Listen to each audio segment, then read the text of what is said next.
Live from Utah's CW30, ABC4 News at 7 starts now. Good evening and thanks for joining us for ABC4 News at 7 on the CW30. I'm Bayan Wang filling in for Sarah and Brian. The trial of Nicholas Rossi, the man accused of faking his own death to avoid rape allegations, began today.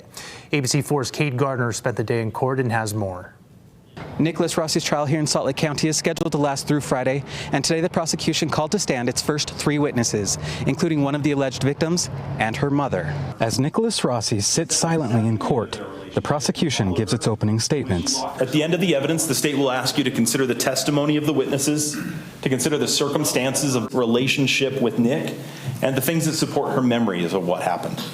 And we will ask you to find the defendant, Nicholas Alaverdian, guilty of rape. Followed by Rossi's defense team. But at the end, when you try and put this puzzle together, you're going to have big gaps. You're going to have pieces from different puzzles. You're not going to get a complete picture. The judge tells the jury this case has a few stipulated facts, meaning undisputed.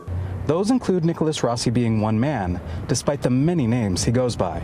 That he lived in Utah during 2008, and during November and December of that year, he dated one of his accusers, whom we are not allowed to identify. Once they were engaged, Nick started acting differently. He pressured her into lending him over $1,000. He always wanted to be the center of attention, and he became controlling. Years of rage and resentment, it starts to bubble up.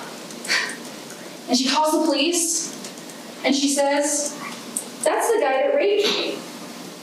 13 years later, she says that. You're not going to have a police report from 2008. You're not going to have an exact date. I don't think you're really going to know exactly where it happened. The witness didn't report it in 2008, but in the courtroom, through some tears, she described that night as being frozen in fear. She said, quote, "I didn't know what else he was capable of. If someone can do that, what else can they do?" During the investigation in 2022, detectives learned he was connected to other criminal cases in Rhode Island, Ohio, and Massachusetts.